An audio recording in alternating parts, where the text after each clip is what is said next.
The book is called Growing Wings, the inside story of Red Bull Racing. He is Ben Hunt, the author, and he's joining Tim Hauraney and myself, Adam Wilde, on Nailing the Apex. Ben, thank you so much for coming to the show. Hey, we always get a round of applause. Hey. Wow, that's awesome. Thanks, guys. Much appreciated. How are things? Yeah, very good. I'm in the middle of the British MotoGP weekend at the moment, so different hat on this weekend rather than the F1 one. I've got a MotoGP one and quite enjoying it, actually. It makes a nice change. Is Valentino Rossi there? I haven't seen him. He's got a team here. Yeah. He's got his own team. So, do you know what? It's really surprising. Going back to Silverstone and you see the F1 operation and it's like an absolute monster, amount of people. Yesterday, Thursday, I was driving in my car and I always get there and I think, is it on? There's no one here. There is no one here. Of course, Thursday's just a media day, so there wasn't, any on-track action, and it will be busier over the weekend. But, in terms of numbers, you're looking at a quarter of the number compared to what we get during a F1 Grand Prix weekend. So it's quite nice. I quite like that. You're able to walk around and talk to people and not get overrun with stuff. And, it's really good. Ben, is the traffic at Silverstone as bad as Tim always complains that it is? Do you know what? On leaving. Yeah, I'm going to say this. Leaving on Sunday night, it's a 2-hour run for me to get home. It took me 5 hours on a motorbike. That's how bad it was. The motorways were all closed. There was lots of things conspiring against us, but it was an absolute nightmare. It's volume of people. So many people cramming into that airfield, and there's only one entrance, main entrance, and it's just difficult. Have they ever considered doing something different about that, like making 2 exits? Well, yeah, exactly. I mean, this sums it up. This is, I think I'm right in saying, during the, in the moments before the race, that is the busiest airspace in Europe because you've got a helicopter landing and taking off every sort of 20 seconds. It shows you that. All the high flyers, if you excuse the pun, are coming in by helicopter to beat the traffic. So, it's a tricky situation. Silverstone is in the middle of nowhere. It's very awkward. A bit like, almost like Kota in a sense where it's tricky. And even, Canadian Grand Prix where you've got it in the middle of a giant river. It's quite inaccessible. They like to put these tracks in silly places, don't they? But, yes, it'd be handy if it was next to a station or, an airport or something like that. But, Yeah, I remember being at the Canadian Grand Prix a few years ago and going, I would rather swim than take the subway back home. But the current's a little too strong. So Ben, I don't think you could, if you're an author writing about F1, write a book that is more timely than what you've done. And I can't imagine that this was on purpose in terms of what's gone on at Red Bull Racing this year. But I kind of fluked this one, didn't I? Oh, it's great! It's fantastic. If I'm being honest, I'm a total plug for another book that I'm actually writing at the moment, which is a McLaren book and about how they're coming of age and ascendancy. I'd like to take credit for that because I think that's quite a sweet spot at the moment. But getting back to this Red Bull book, it kind of, going through it, working closely with the team throughout it last year while I was writing it was. A really good process because I was sort of getting stuck into the topics. I'd sort of started my F1 career around halfway through. So I needed to do some digging in the early years and watching and learning about the formation and just how it was all married together and then dealing with the progress and, various different fallouts and controversial elements, etc. But then, I didn't quite envisage it playing out as it did. The book was all written around December time, and then we had to put it on hold, just seeing what was happening with regards to the internal investigation and everything else. And of course, it's been topical. But my previous job was working for a newspaper, and you're very much you live by the day. The story's old by the time it comes out, and then the next day there's something else. But when you're writing a book, it has to stand the test of time. And of course, I found that very difficult, not knowing what was going on at Red Bull, who was going to come out the other side. Was Christian Horner going to be in charge? Was Max Verstappen going to be driving? There were so many elements that I didn't know what was going to happen. And sort of you just have to sort of grit your teeth and go through it and just see how it all shakes out in the end. And fortunately, we did start the season with all in situ, and then since then, Adrian's gone, and more recently, Jonathan Wheatley's just announced that he's joining Audi as team principal. So yeah, there are changes. But yeah, it was a fascinating project. I really enjoyed it. Celebrating the team's success over those 20 years. Hey Ben, when we were in Bahrain and getting all the news about Horner and everything, and then we had the leaked WhatsApp messages and all that kind of stuff. Were you like having to write a separate chapter like for all of that, or did you have that planned, or like what was your thought process in that moment?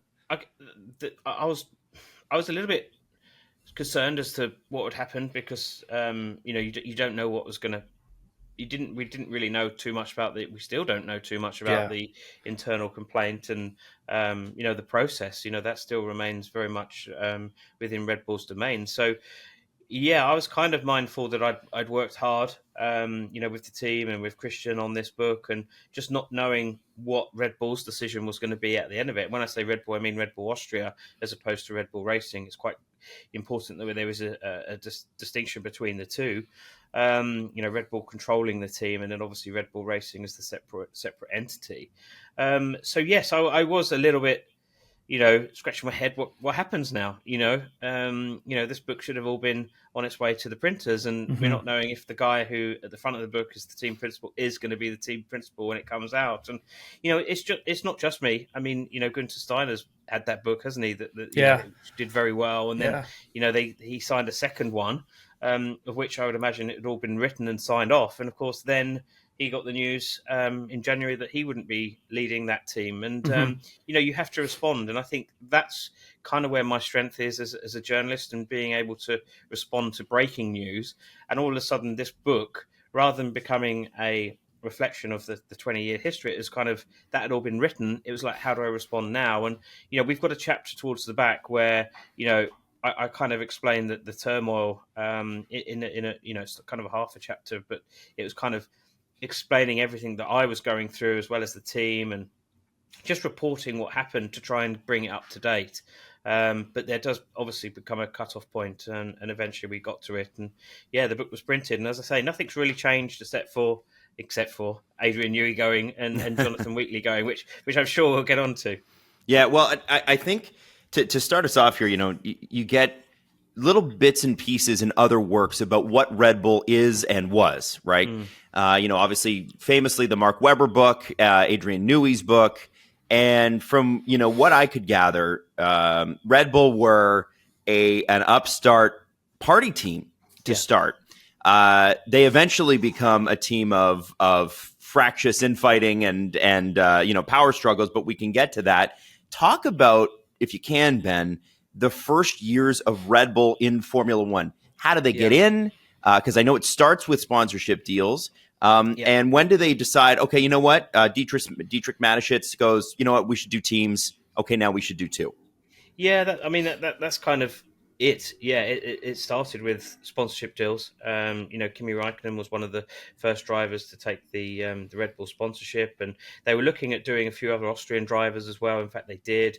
And then Dietrich Mateschitz was always interested in Formula One, and he had a friendship with Helmut Marko, who we obviously know is still at Red Bull. And yeah, once the seeds started, it was kind of the demise of the old Jaguar team, and then they were told to go and find a potential buyer, and Red Bull were interested, and they made it happen very quickly. 2004, and then obviously got Christian Horner involved straight away. He had come from Formula 3000, so the category below, and he was able to go in and sort of just assess. I think he spent the first couple of months just identifying where the organisation was weak. This was a team that was underperforming. The car was slow, it wasn't reliable, and he kind of had a wish list of talent that he wanted to approach, and he looked around the F1 paddock and could see the people that he wanted, but was able to offer them a promotion. So, if you was a chief or number one mechanic, you could become a chief mechanic, and such like. You was able to take the next step of your career, and there was a few people who were hesitant because there was an assumption that we've seen teams come and go in Formula One, and they weren't too sure about Red Bull's overall ambition and whether they had the facilities and the deep pockets to match that ambition. And I think a few people were hesitant, but those that came on board quickly brought into it, and you're able to see a lot of progress very quickly. And then obviously a couple of years later, the idea of a second team and sort of economies of scale and trying to run two teams efficiently. The F1 rules actually prevent that from happening. They've got to be separate manufacturers, and obviously they're based in separate countries. But the idea initially was to have them all working out of one base and having effectively four cars being produced by one outfit. But that hasn't happened. But that said, the story of Red Bull's success has been amazing. So much success in a short period of time as well, and the ability to win 4 titles in a row with Sebastian Vettel, and then come off the boil a little bit. But the way that they were able to rediscover form, albeit in controversial circumstances in 2021 with Max winning the title, but they were very much able to get back on top. And I think that was the mentality. And it stems not just from Christian Horner and the team, but even from Red Bull and Dietrich Mateschitz, and that desire to be successful at all costs.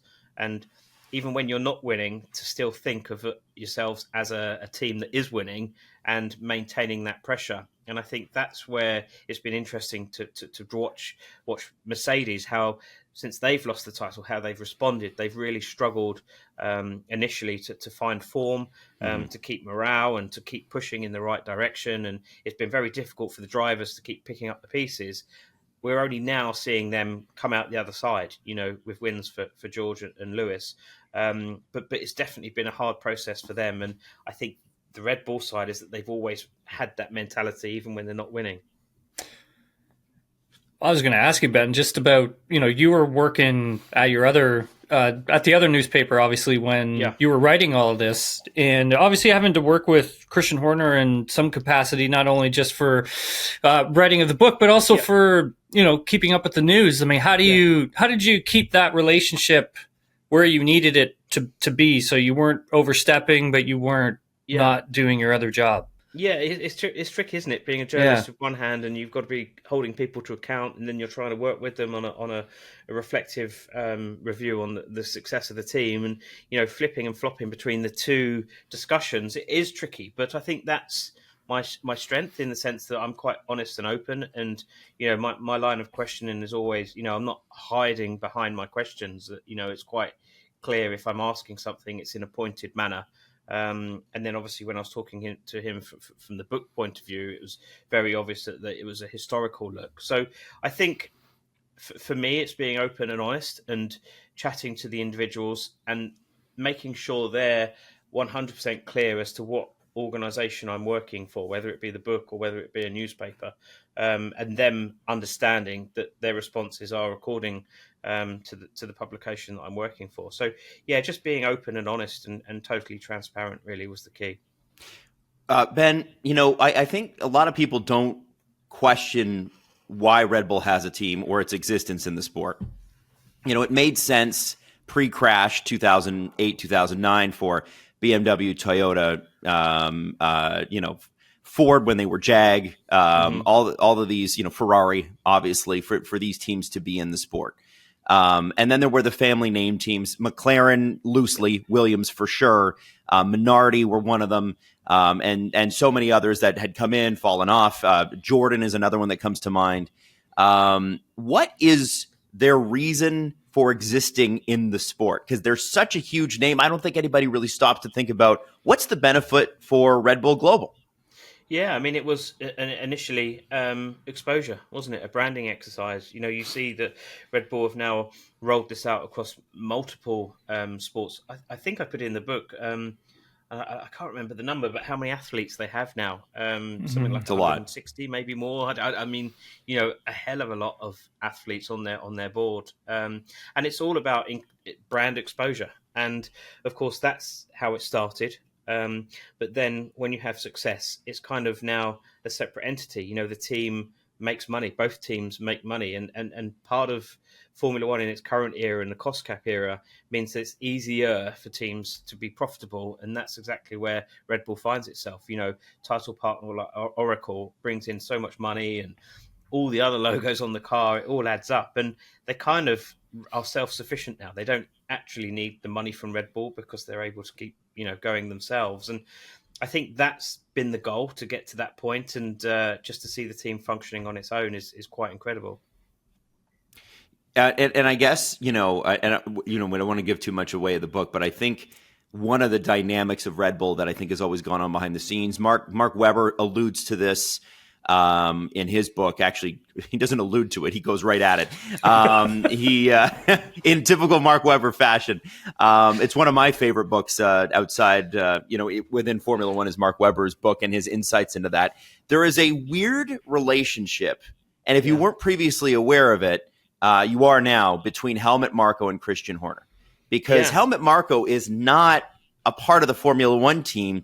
He was just buddies with the owner, but he had a racing background. Christian Horner was got into the junior levels, wasn't fast enough to make Formula One, becomes a team principal, I guess, in Formula 3000. And they're sort of running this team as Christian's the boss, but Helmut's also the boss. And it seems like from month to month, for a while there at least, we didn't know who was in charge. So has it always been that way? Yeah, I think so. Christian and Helmut met. Christian went to go and buy a trailer for one of his race cars, and responded to an advert and saw it was in Austria and went over, and that's when he first met Helmut. When he was running his junior race team, and so Christian started the team, and then it became under the umbrella of the Red Bull Junior program, and that relationship of running Red Bull Junior drivers, which is obviously what we see them continue to operate, and how they park their young drivers at various different teams. And that's kind of always been the relationship. You mentioned a point about Helmut, not being employed by Red Bull Racing, but by Red Bull. He was the man on the ground that would feed the information back to Dietrich Mateschitz, the owner of Red Bull, and telling him where he felt that the business was going and give the feedback. And ultimately he would make a decision as well about which driver went where. And, he's been assimilated into Red Bull Racing just by virtue of him always being there and going to every race. And of course, now he's got that strong relationship with the Verstappens. So he's still very much an integral part of the operation. He's currently in Jerez at the moment for young driver tests. So most people are on holiday, but he's still working within his role, developing young talent. So it hasn't stopped. He's still the man on the ground, and you could be forgiven for thinking that he would have the summer off, but no, he's still working. So that probably underlines the work ethic, and probably why Red Bull, Austria, have trusted him so much to unearth all the talent that he has done. Do they like him? Or sorry, do they like each other, Horner and Helmut Marko? Love-hate relationship, shall we say? Okay, all right. I think they have a very strong difference of opinions. But that said, they're able to sit down and have breakfast together and discuss where they are as a team. But obviously, if they push in different directions, it's inevitable that you can have a disagreement of opinion. But it doesn't necessarily mean that you can't get on. And I think that's been throughout the whole career. I don't think it's anything new. Okay, it may be highlighted a little bit more with what's gone on over recent months, but that hasn't changed. They've always sort of had that relationship where Christian will say something in the press, and then Helmut will say something else, and then Christian will probably raise his eyebrows and think, "Oh, why has he said that?" And probably the other way around as well. Helmut gets to hear stuff that Christian says that he doesn't agree with. And I think it's fascinating from a media point of view to see it all play out. But it's not the polished article. And I quite like the fact that you've got two different camps talking about different elements. And it gives you sort of a holistic approach on a story. You're not just getting one side, you're getting both sides. How much does Helmut really play into the decisions that they make at the F1 team now? Can say compared to 2 years ago? Yeah, probably less so. I think that there was a bit of a step back. A couple of years ago in terms of his day-to-day involvement.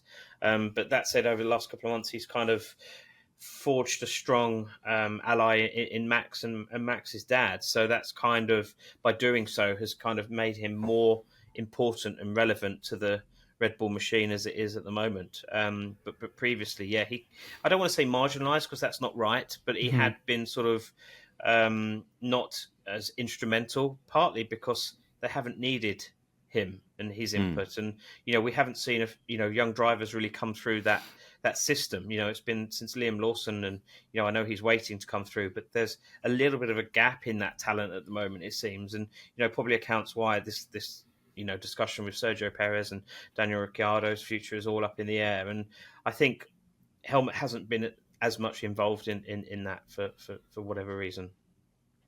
It's interesting, because this is that you say that there's a gap, right? Because this feels like a program, this young drivers program that Helmut Marko put together. It feels like, for the last decade and a half, it's graduated some of the biggest stars in the sport, and it has. But before Sebastian Vettel, it was sort of seen as Helmut's pet project that really didn't yield very much. Yeah. Can we talk about and again, I don't want to give away the book. I want to encourage people to buy the book, but I want to talk about the emergence of Sebastian Vettel within that system and how much that meant for the future of the Red Bull Young Driver program. Yeah, I mean, he kind of was like you mentioned there, he was kind of the poster boy for it, wasn't he? He was driving at BMW Sauber, and then he was thinking about what to do next, and Red Bull were interested. There's a story that Christian tells in the book where Sebastian turns up unannounced at the factory and asks for a tour. And he's taken round, and that was the very early days. I think that kind of it is an interesting one because he had done so much work in the background with BMW and other racing series. It was kind of, he joined the Red Bull program late, if you consider it by modern standards, where they're signing up the kids from a very young age. But yeah, of course, he was successful in the second team in the Toro Rosso, winning the race, and then obviously that prompted Red Bull to put him into the main team. So instrumental, and definitely the poster boy for that program. But unfortunately, as I say, it just seems to have fizzled out a little bit at the moment. But who's to say that it's not going to unearth another gem going forward? I think the disappointing was just being in this situation where we've got no obvious ready-made replacement for a couple of drivers that maybe potentially do need to be moved on. And I think that's probably testament of just where Red Bull are at the moment. It's interesting because half the grid, I think, are former Red Bull drivers, Red Bull or former Red Bull drivers, right? Carlos Sainz obviously just signed with Williams. The one thing about Red Bull, though, is we talk about rivalries off the track, and I do want to get back to Christian Horner at one point because I want a little bit of a sketch profile of him if you can. But the driver rivalries at Red Bull dating back to, because there was not really a rivalry between David Coulthard and Mark Webber, right? They weren't a good enough team, didn't matter. They were seeing signs that it was going to get better, but Vettel and Mark Webber and Multi 21 and all the other things that go on there. That sort of sets the tone for Ricciardo versus Vettel, and Kvyat and Verstappen and Sainz Verstappen and Kvyat Ricciardo and then of course Ricciardo leaving the team because Helmut Marko tells him, well, after you win a world championship, we want Max to win the next three, and so he goes to Renault instead. So it's known as probably the most cutthroat driver program in the sport. How has that been a detriment, and how has that benefited? Well, first off, let's get back to how it happens. And I think you mentioned the drivers before and how everything was sort of very hunky-dory. Everyone got on, no one had a problem. And that's because they weren't competitive. I mean, you tell me any competitive teammates who are happy. I mean, there aren't any, are there, in Formula One? And we're certainly seeing that now with Lando Norris and Oscar Piastri fighting for wins. And it's going to be interesting to see how that dynamic shakes out over the next couple of races. How does that, it's tricky, isn't it? It's a competitive team, driven for success. By having 4 drivers available, Red Bull are able to afford themselves that luxury of swapping them around, which is exactly what happened with Kvyat. With pressure from a former Red Bull driver Sebastian Vettel, they decided to take him out of play due to the fact that they had collided a couple of times, and obviously putting Max in the Spanish Grand Prix, and Max winning on his debut for Red Bull, it kind of set a bit of a precedent. But yeah, it is cutthroat, but it is the very nature of being able to move those chess pieces around. And I think that's the luxury that they have. It's not like other teams that have a very clear first and second driver, and a reserve driver if they call upon, if someone can't make it to the race, whether they be ill or whatever, or injured. This is very much a fluid situation where they're quite happy to move the pieces around to see as they wish, as they see fit.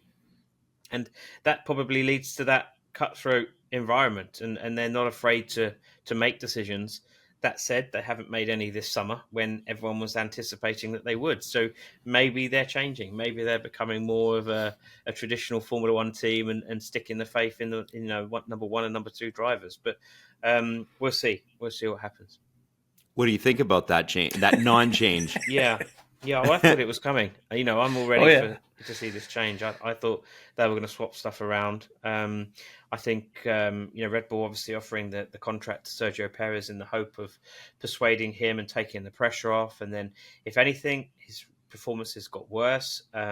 He had a glimmer of success in. Well, I think it was Hungary, wasn't it, in qualifying? Was it Hungary qualifying? Well, he crashed. Yeah, he crashed in Hungary. Qualifying. Yeah, and then obviously the race, he came back, and there's no doubt he has the ability. It's just he's gone off the boil, so to speak, at the moment, and they've really shown incredible loyalty and faith in him, which I just don't think they would have done previously. And I think that's probably because they don't trust the other two drivers to be any better than Sergio Perez in that car. So that's where they're at the moment. Bit of an awkward one. And as I say, I think that had they had a young driver of, the reputation of what Max had when he first came into the sport, they wouldn't have hesitated and put him in. But Liam Lawson's been sitting there waiting, doing everything that he's been asked to. Obviously impressed when he filled in for Ricciardo. But for whatever reason, just isn't getting a look in at the moment, which is a shame because I'd like to see him in the car.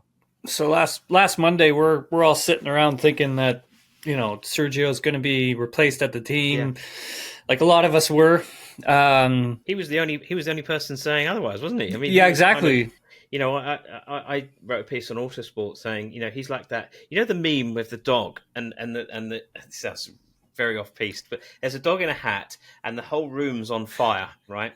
Yeah. And there's the thing, it says it's like, this is fine. This is fine, right? This is fine. And he's like, no, everything's fine. And we're like, yeah, but surely, you must be feeling the pressure. No, it's okay. This is fine. The team know everything's fine. I'm like, it can't be fine. How are you dealing with this pressure just by saying this? And he was adamant that he was staying. So maybe he knew something that we didn't. But we were, weren't we, Tim? We were waiting for the news to come out, and there we go. It didn't.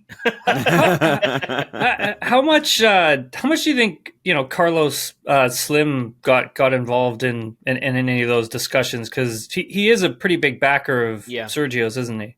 Yeah, I don't think in those particular ones. I think the initial decisions, yes, and right. I know that he is a big asset. He is probably the biggest star in Mexico, and Red Bull Mexico is a big market. So I do think that there was considerable factors to signing him in the first place and offering him a renewal.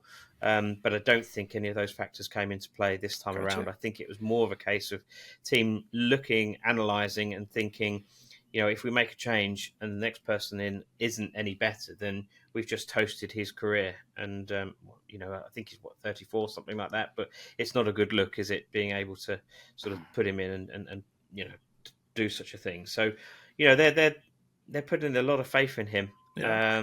As I say, my feeling though would have been that Liam Lawson would have got the nod, so that's what I was expecting. Mm-hmm. Yeah, because it kind of does feel like they're sort of hanging this constructors' championship around him, because really he is going to be the one that makes the difference of whether or not they win it or not. Yeah, I think so. But then again, no win in 4 now. And who thought we'd be saying that at this stage of the year? Good point. I mean, in Bahrain, when Max won, even with all that turmoil going on, we're all sitting there going, "Oh, it's going to be a long season. How many races? 24?" And you're like, well, it's February, isn't it? Was it February? March just turned into Oh, clocked into March. And yeah, then it's you're towards like, the end of February. We're all sitting around in Bahrain, and we're all just like, "Oh, this is going to be a Yeah. long, yeah, 9 months." this season goes into December. It's the longest season, most races we've had. The guy won 23 last year, or was no 20? Pretty much, it felt like 23. Yeah. 23 races, and he won. Well, it was Pedro Perez with a couple, and obviously Carlos Sainz, but absolutely dominated last year. And we're thinking, can they go even better this time around? And yeah, it's been. I enjoyed doing the book last year and seeing the success, and it kind of. You got to that phase towards the end of the year. It's like, well, how many can you win? I don't know if you felt like this, Tim, but like Yeah. it was kind of, you go past the point of wanting someone else to win just to mix it up to thinking, well, yeah, let's just see how quick and how good you can actually be. Yeah. It's a bit like the Olympics, isn't it? You're kind of Yeah. watching and just think, how fast can you do the 100 meters? Yeah. Can you go a little faster? Yeah, exactly. So that became interesting, but at the moment, I think seeing more teams in contention for winning races is exactly what we need in Formula One at the moment. It's a lot of fun, no question. And by the way, Ben, I can't wait for your McLaren book. We'll have to have you back because I'm a die-in-the-wool McLaren fan. So I am I can't wait. I can't wait to hear about the Ron Dennis Everything Must Be Gray years. And you know what? It was funny because I went to the factory the other day and spoke to a member of staff, and we were talking about the MTC, which is the building, where their factory is called the MTC, and he was telling me how it was a Sunday and he had been called into work for some reason whatsoever, and not expecting to see anyone in the factory. All of a sudden, he spots Ron.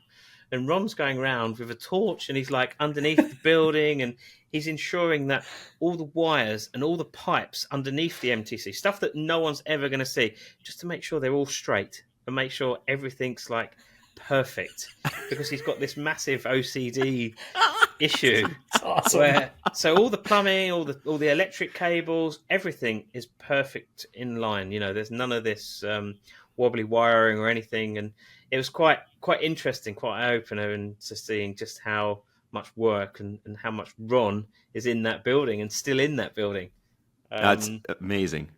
Yeah, that's amazing. That's a great story, man. I mean, one of the he's powerful. He's a powerful name in the sport. Always sort of has been, and I think it's not hard to say that the new Ron Dennises are Toto Wolff and Christian Horner, and their rivalry's fantastic. I think when I bring up this particular thing in Formula One, some people roll their eyes, some people get excited. I think it's a great thing. Drive to Survive. I would say that Christian is probably right now has taken over for Toto as the manager in the sport, right? The team principal, the focal point, right? And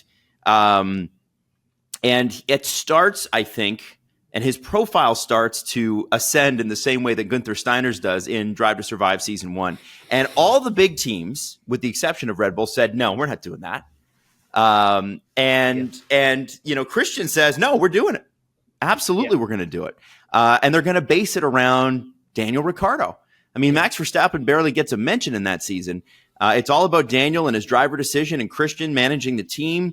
And it probably did wonders for Red Bull. What was the decision process for that to involve them when they were only going to go in with, I don't know, Haas, and I forget the other team they profiled. I think it was Renault. Yeah, it was funny, wasn't it, at the start when you think back to that. But Red Bull say yes to a lot of things, and because this was marketing, and I think it's right up their street, the fact that they're never afraid to try anything. I mean, even today they're doing a demo run with David Coulthard, and when was the last time Ferrari did a demo run, or Aston Martin, or Mercedes did one in New York at the start of the year? But Red Bull are constantly doing things, and I think that's the impressive stuff. It's kind of relentless.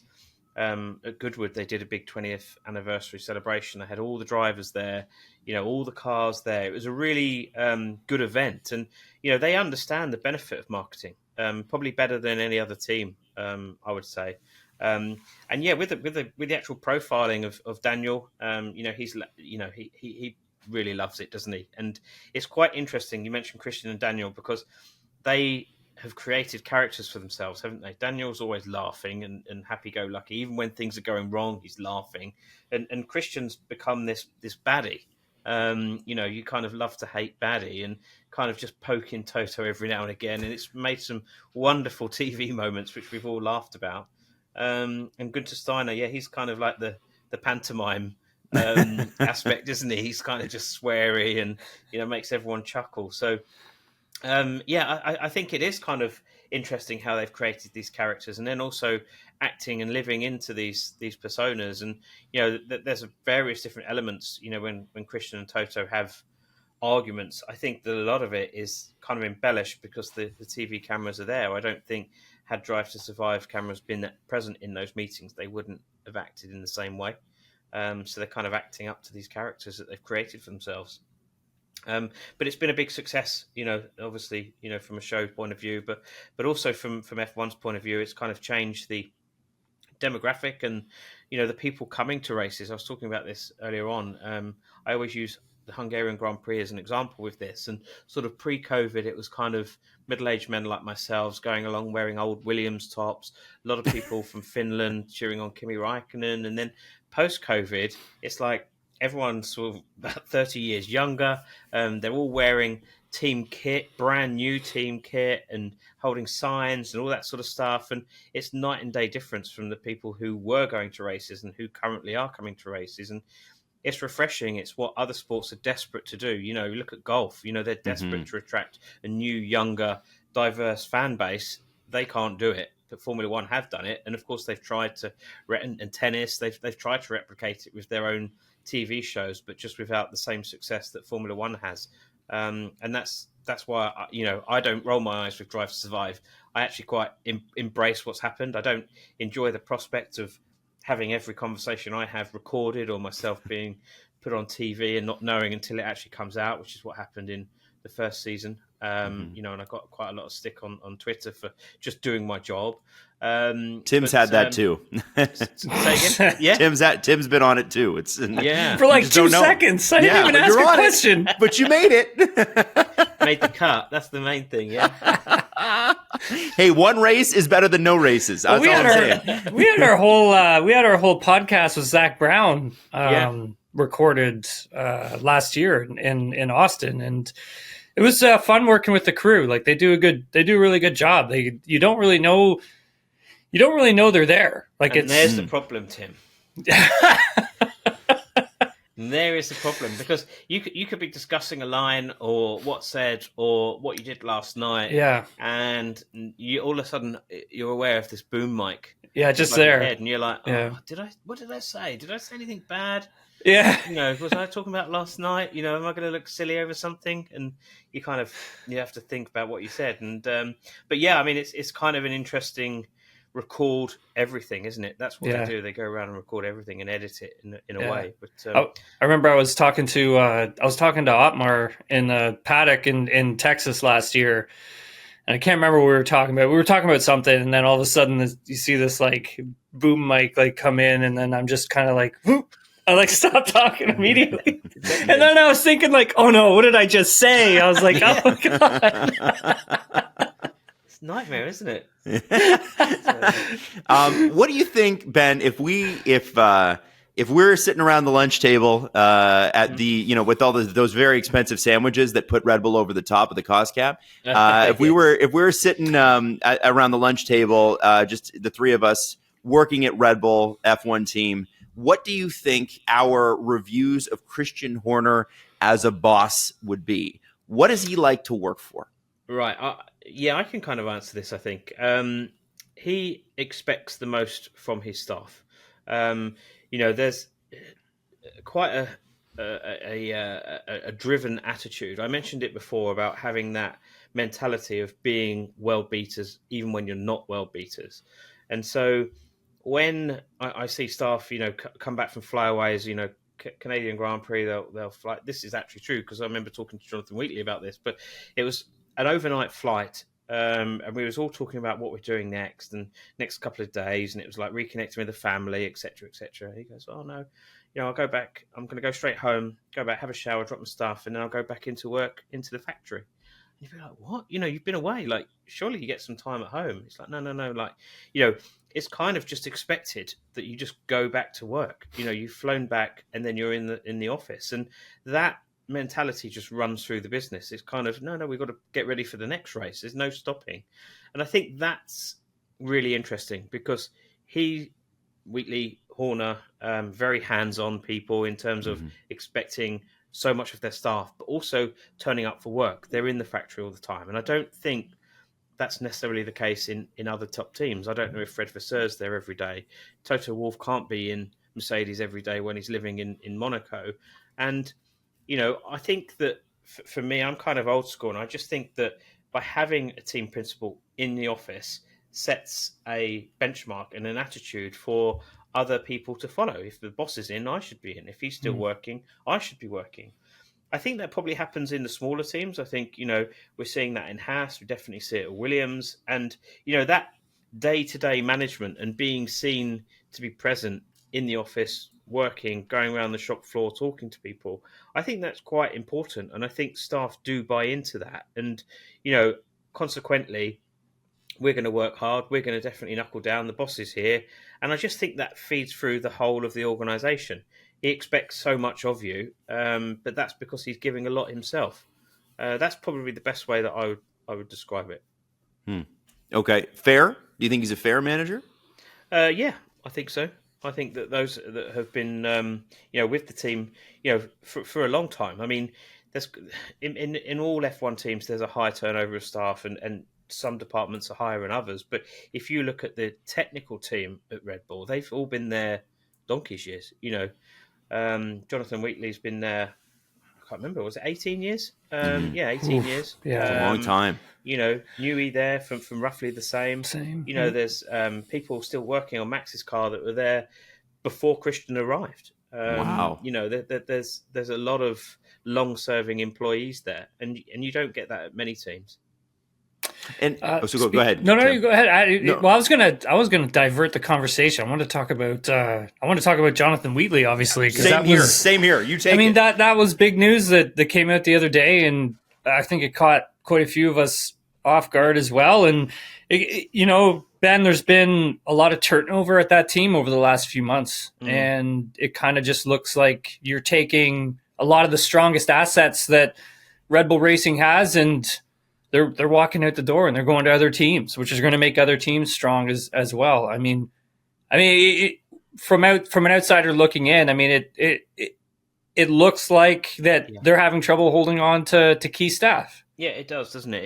It looks like this is the house of cards that's all beginning to fall, and I think that's what other teams will be looking to say as well. But then the other side of the coin is the fact that you could say it's just going in full circle. And Adrian Newey's departure was kind of on his terms. He wanted a break. He's now got the freedom to pick and choose what he does next. He's been at that team and working in Formula One for so long, you wouldn't begrudge him some time out. With Jonathan Wheatley, it's a very similar situation, but he's taken that promotion. I think that's a really good signing for Audi. I think he's the right man. If I was drawing up a list, he would have been top of my list to lead that team forward. And, Audi a little bit frustrated perhaps with a little bit of lack of progress, missing out on Carlos Sainz and knowing that they needed to get a lot more serious with their operation, and they obviously have done. It's really interesting. I think the Wheatley departure is probably going to be felt more than the Newey departure internally at Red Bull, partly because Adrian's involvement over the years has sort of diminished.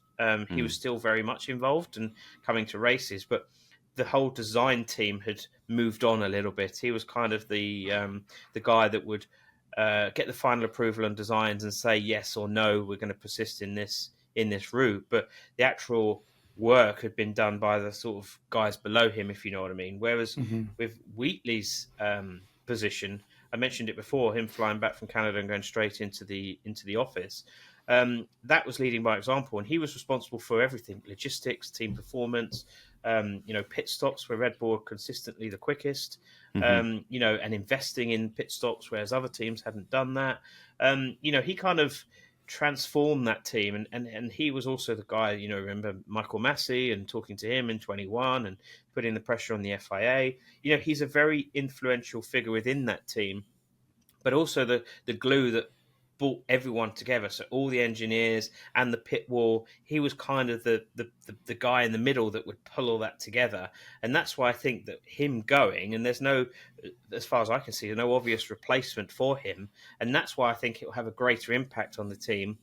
The difficulty is then if they start listening to the voices from outside saying team's collapsing, everyone's leaving, you run the risk of having a ship that's destabilized. And I'm not talking full scale mutiny, but of course it is a situation where you begin to wonder, hang on, am I in the right department here? Is this right? Is everything progressing? And then that feeds up to the drivers, and you've got a situation like Max hearing all these people leaving and a little bit of disharmony. It doesn't take long before those rumors to start circulating again, and then you're dealing with the negative press. Oh, Max wants to leave, etc., etc. And that's going to be a tricky one for Red Bull to navigate. And I think the way they navigated the Adrian thing was very good. Big show of support in Miami when the announcement was made. And yes, don't worry, it's all cool. We've got a ready-made replacement. Everything's strong. But in this situation with Jonathan going, I don't think there is a ready-made replacement at the moment. And it will be interesting to see how the team recover from him leaving at the end of this year. Yeah, this is a very it's been quite the season for Red Bull. It looked like Christian Horner might lose his position. How safe do you think he is now? I think he is safe. I think that they've gone through everything. He's confident that he's got the support, and I think that Red Bull, the Thai owners and the Austrian owners now, having looked at the situation, knowing that they're no longer winning at a canter, need to knuckle down and need stability in order for that team to move forwards, and also to encourage the drivers, Max, to stay. Their internal fractious relationships aren't good for anyone, and they need to maintain a level of harmony now and to move that team forward. That team is something that Christian has built from the moment that he walked in, and he deserves the plaudits for all the success the team have achieved. He's been to every single race. It is his team, and so I think that Red Bull need to respect that and just allow him to get on with running that team, just for until everything settles down, and of course then they can make a decision. What happens down the line? The ice cream man's turn. I was like, do you have that as a ringtone or? I've got no control over this, by the way. When the ice cream man turns up, he just turns up. So I'm sorry. Big neighborhood hit, huh? Yeah, big time. Do you have the guys that come around in the vans? Oh yes. Oh yeah, absolutely. Yeah. And it's funny because I don't know if it's like this where you are, but there's also the guys that sharpen your lawnmower blades. And they run the same song. So people, like a bunch of kids run out and it's like, oh no, it's just the blade sharpener. No way. Yeah. What a disappointment. Oh, man. It is. I had so many years growing up running to the street corner, and it was the blade sharpener. My dad's out there with the lawnmower like, great, this is fantastic. What great timing. I can't believe that exists as a business model. So, go around and sharpen lawnmower blades. That's amazing. Oh, yeah. Yeah, wow. Absolutely. Ben, I think, you've been so gracious with your time. And again, the book is called Growing Wings, The Inside Story of Red Bull Racing. It's absolutely fascinating. The one last thing I want to ask, and obviously, Tim, I'll yield the floor to you. I just want one last thing. Is Max staying, in your opinion? For how long? That's the question. Is he staying? Is he staying next season, and is he staying into 2026? I think he's staying for next season. I think 26 remains unknown. I think that it's really difficult to pick a team, based on he's only got insight into what goes on at Red Bull. Whatever Mercedes are telling him, or Ferrari, or whoever else, it's only their word. Whereas he actually knows the internal workings of Red Bull, and be careful for what you wish for. I mean, you saw that with Daniel leaving and going to Renault. You mentioned it earlier on. Adam, you've got to be careful about where you go, and picking the right team at the right moment is obviously key. he would have seen what Sebastian did when he left and went to Ferrari as well. And, the other case in point is probably Fernando Alonso. And, on the other side of the coin is Lewis Hamilton, that seems to have, made one jump at the right time. And, let's see what happens with Ferrari next year. Long answer short, I think he's staying for next year. I'm not so sure for 26. I don't probably see him seeing out his contract to 28. That's far too in the distance. But I see him staying where he is at the moment because Red Bull are still able to produce him a car that's capable of fighting for wins. So I think that he's probably going to stay there. Ben, I just want to say thanks so much for doing this, man. I really appreciate you taking the time. I know you're really busy. I know you got a lot going on. But yeah, no, thanks so much, man. I really appreciate it. Yeah, I was just going to say, you got to run out and get the ice cream guy before he runs away. No. Get those blades ready. Yeah, Ben, thank you very much. And we'll put a link in the description so people won't know where to buy your book. How's that? Cool. Yeah, nice. Thank you very much indeed.